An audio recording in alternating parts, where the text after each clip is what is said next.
Today we are going to study Kingdom Classification Part 1. What is classification?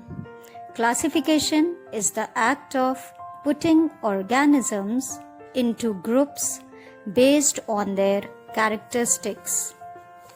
Biologists have identified and named about 1.5 million species and estimated that anywhere between 2 and 100 million additional species have yet to be discovered.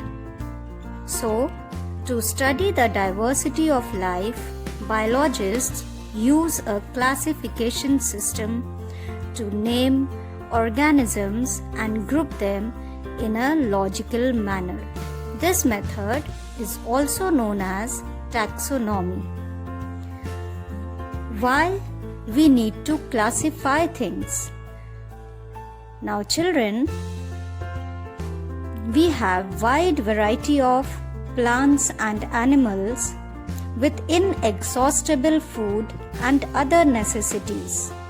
But it is impossible to study these organisms individually, as no two organisms are alike. So, in order to make their study easier, these organisms have been put together in many groups. Now, let us see what are the advantages of classification, or why we need to classify them. Firstly, it makes the study of living organisms simpler and easy. It also makes the identification of an organism easier. The relationships between organisms can be established.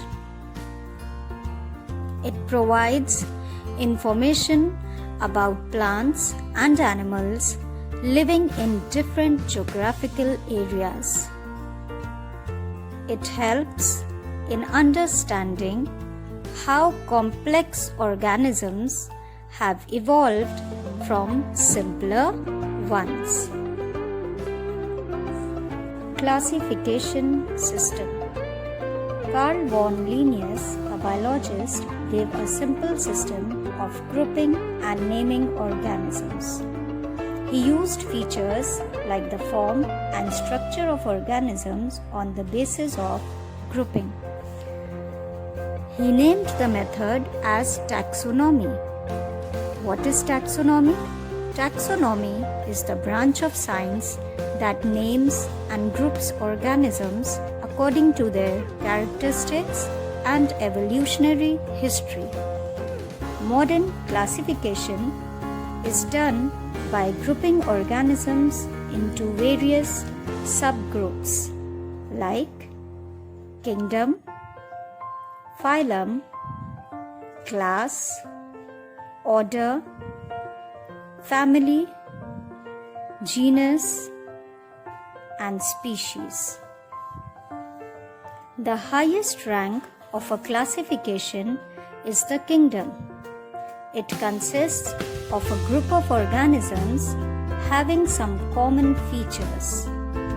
Each successive rank is the classification system comprises fewer organisms, but with greater similarity.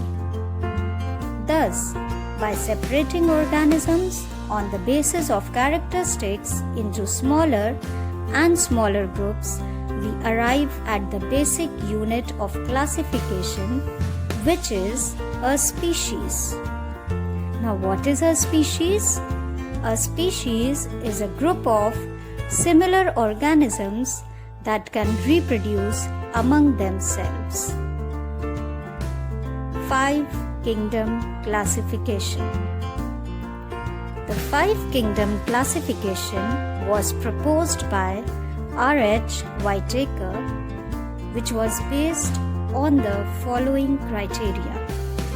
First, body organization such as unicellular or multicellular. Unicellular are those organisms which are made up of one single cell. Multicellular are those organisms which are made up of two or more cells. The second criteria was cell structure such as prokaryotic or eukaryotic. Prokaryotic cells are the cells which lack nuclear membrane and their nuclear material lies scattered in the cytoplasm. Eukaryotic cells are the cells which are found in unicellular organisms and have a well-defined nucleus, wherein nuclear material is enclosed by a nuclear membrane. Third criteria was mode of nutrition, autotrophic or heterotrophic. Autotrophic are those organisms which can make their food on their own. Heterotrophic are those organisms which cannot make their food on their own, but they depend on other plant and animals for their food. Whitaker proposed 5 kingdoms: Monera, Protista, Fungi, Plantae, and Animalia. Kingdom Monera. The term Monera originates from the Greek word moneres, which means single or solitary. Kingdom Monera includes bacteria, blue-green algae, and mycoplasm. Following are the characteristics of organisms found in Kingdom Monera. They are unicellular.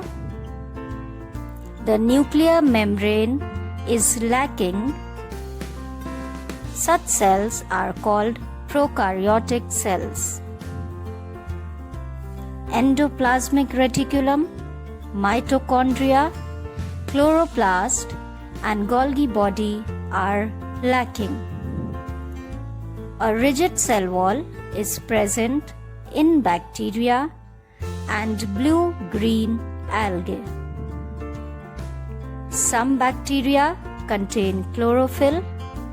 They are autotrophs, but most of the bacteria and mycoplasma are heterotrophs. Now we are going to study in detail about bacteria. Bacteria are microscopic, unicellular, and prokaryotic organisms. Their size ranges from 0.5 micron to 4 micron.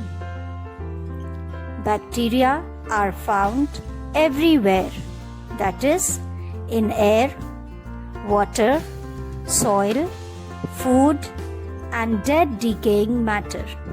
They are also found inside the bodies of plants, animals, and human beings. Nuclear material is not enclosed in a nuclear membrane. Membrane-bound organelles like endoplasmic reticulum, mitochondria, chloroplast, and Golgi body are lacking. Bacteria have one or two whip-like structures called flagella, which help in locomotion. Based on shape, there are 4 common types of bacteria. Bacillus. These bacteria are rod-shaped. Coccus. These bacteria are spherical or ovoid. Spirillum. These bacteria are spiral-shaped. Vibrio. These bacteria are comma-shaped. Useful bacteria. Most bacteria are harmless and perform various useful functions. So now we are going to study about some of the useful bacteria. Lactobacillus bacteria. Lactobacillus bacteria is used for curdling of milk. It converts lactose, a milk sugar, into lactic acid, which imparts a sour taste to the curd. Streptomyces. Streptomyces is used in the preparation of antibiotics. Antibiotics are chemical substances extracted from microbes like bacteria and fungi. These chemicals kill disease-causing germs. Rhizobium. Rhizobium bacteria are found in the root nodules of leguminous plants like pea, beans, grams, and groundnut. These bacteria trap atmospheric nitrogen and convert it into nitrite and nitrate. The plants can easily absorb the nitrates dissolved in water. Cheese of various tastes can be produced by using bacteria. Animal skin is used to produce leather. Bacteria are used to remove connective tissues and hair from their skins so that pure leather can be obtained.